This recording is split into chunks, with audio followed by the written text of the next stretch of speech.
Hi. எல்லோருக்கும் ஒரு சந்தேகம். எண்ணெய் தேய்ச்சிட்டு குளிக்கணுமா? இல்ல குளிச்சுட்டு எண்ணெய் தேய்க்கணுமா? அப்படின்னு.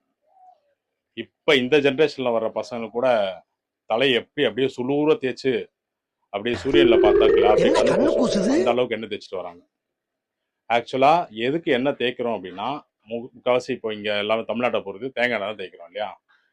தேங்காய் எண்ணெய தேய்ச்சுட்டு குளிக்கிறது, இல்ல நல்லெண்ணெய் தேய்ச்சுட்டு குளிக்கிறது அப்படின்னு பார்த்தீங்கன்னா, நம்ம உடம்ப சூட்ட தணிக்கிறதுக்கான விஷயம்.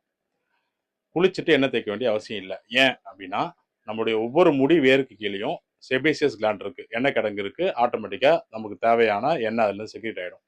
அடிஷனலா நம்ம அதுக்கு எண்ணெய் தேய்க்க வேண்டிய அவசியம் இல்லை. இல்லை நான் அப்படிதான் தேய்ப்பேன், நான் வந்து பழகிட்டேன் இத்தனை வருஷம் அப்படின்னா, உங்களுக்கு இந்த ஏர் பொல்யூஷன்ல இருக்கிற டர்ட் தலையில வந்து அப்படியே டெபாசிட் ஆகி அந்த ஈரப்பதனால அந்த ஹேருடைய மாய்ஸ்சர்னால உங்களோட இந்த டர்ட்டை ஃபுல்லாக அப்சர்வ் பண்ணிட்டு டேண்ட்ரஃப் நிறைய ஃபார்ம் ஆகும். சரி டேண்ட்ரஃப் தானே அப்படின்னு விட்டிங்கன்னா, இந்த டேண்ட்ரஃப் வந்து ஃபேஸில் நெத்தியில் வந்து ஆக்னே டெவலப் ஆகும். ஒரு சிலருக்கு சீக்ஸ் வரி வரும், ஒரு சிலருக்கு பேக்கில் இறங்கி பேக் ஃபுல்லாக ஆக்னே இருக்கும். பேக் ஆக்னே நிறைய பேருக்கு இப்போ வந்துருச்சு. காரணம் இதுதான். ஸோ புரிஞ்சுக்கோங்க, அந்த எண்ணெய்ங்கிறது ஒரு மாய்ஸ்சரைசர் தான். எண்ணெய் தேய்ச்சாதான் முடி வளருங்கிறது ஒரு மூட நம்பிக்கை. எண்ணெய் தேய்ச்சி முடி வளராது. ஸோ முடி வளர்றதுக்கு என்ன சாப்பிடணும்னு பார்த்தீங்கன்னா, vitamin E, vitamin B, vitamin K, iron rich food, folic acid rich food இதெல்லாம் சாப்பிட்டீங்க அப்படின்னாலே முடி வளரும். நீங்க எண்ணெய் தேய்ச்சா முடி வளராது.